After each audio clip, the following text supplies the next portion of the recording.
Je suis collectionneur. Ouais, je suis collectionneur. J'ai une passion pour ce qui touche le monde d'Astérix.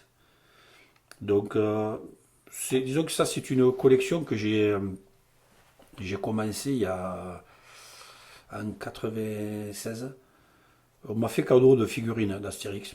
Euh, C'était à Noël, on m'a offert un coffret avec, je crois qu'il y avait 6 figurines. Et, euh, et puis j'ai commencé à chercher des figurines qui complétaient cette série. Et de là, j'ai commencé à trouver des figurines qui étaient faites avant et puis en avant. Voilà. Je dois être. Je n'ai pas répertorié combien j'en ai, mais je dois être entre 700 et 1000 figurines, peut-être, je sais pas. J'ai mis le doigt, mais j'ai mis le bras, je suis pas senti dedans, quoi.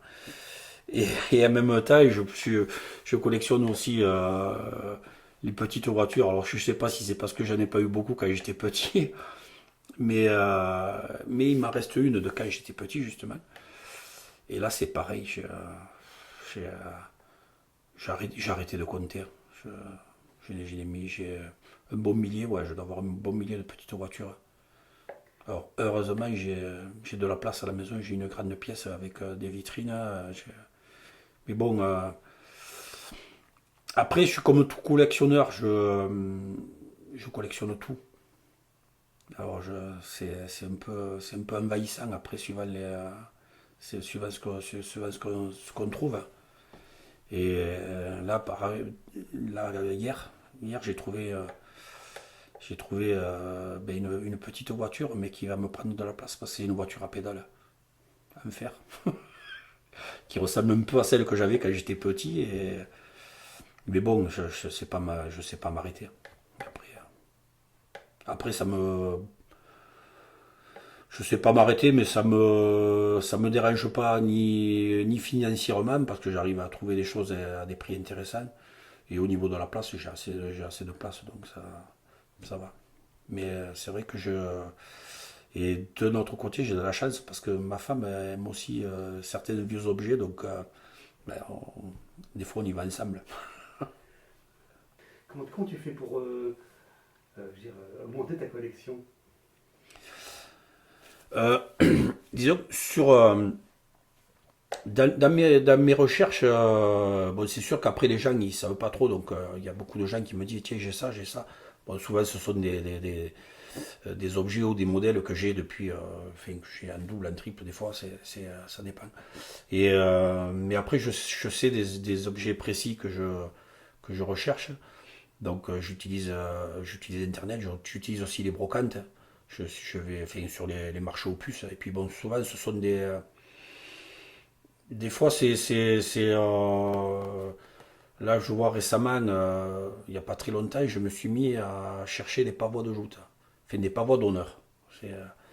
Donc j'ai eu la chance de trouver 3 pavois anciens sur Metz, dont le plus vieux était de 1889. Et il n'y a pas très longtemps, par hasard, je suis tombé sur quelqu'un qui avait acheté un pavois d'enfant.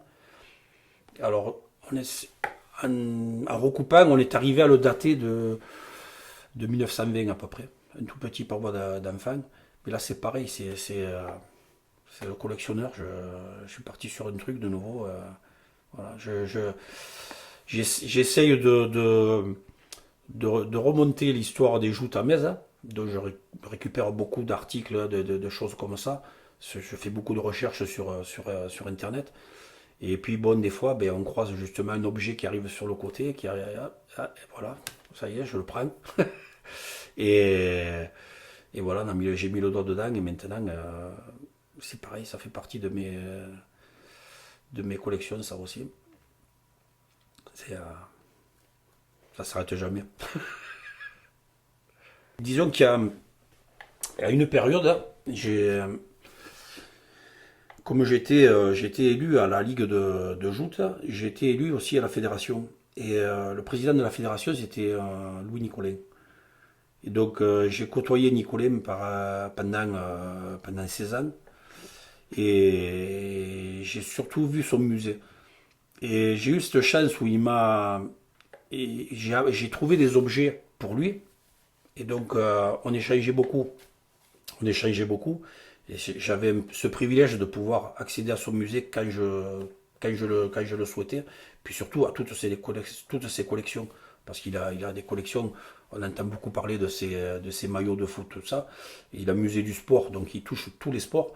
Mais aussi, il a un musée des jouets. Et c'était, je me rappelle au tout début, quand je les côtoyais, on n'était pas loin de la Noël, et Christian, qui s'occupe de ses collections, me montrait, il faisait comme les enfants, il avait les catalogues de jouets, et il cochait tout ce qu'il voulait dessus.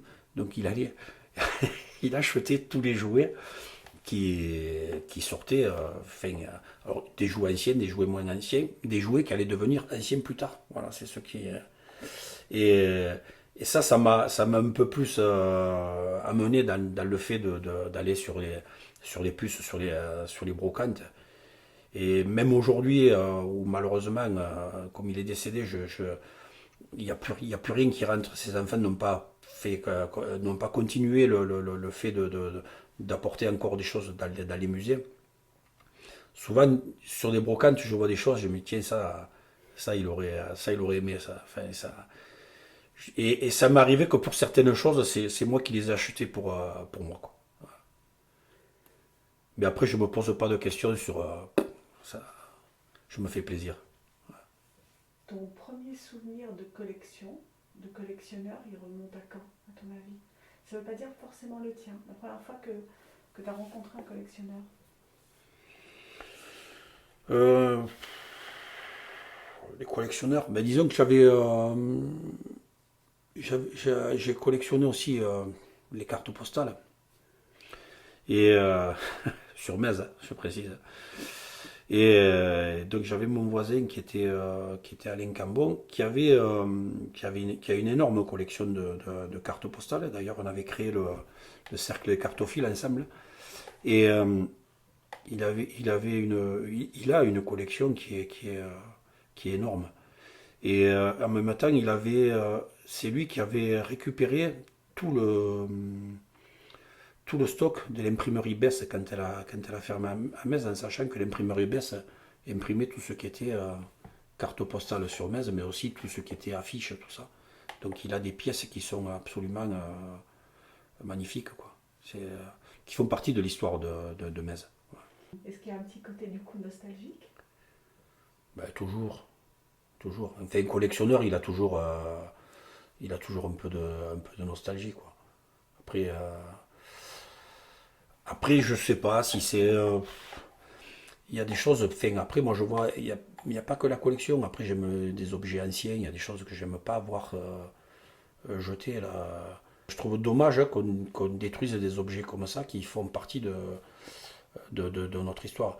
Après, voilà, après, il y a un peu tout, le collectionneur, celui qui aime l'histoire de sa ville et tout. Euh, Quand on cherche, par exemple, les barques en bois à Metz, il n'y en a plus. Ça fait partie de notre histoire. Ce port ou l'autre, les deux ports ont été pleins de barques, et il n'y en a plus.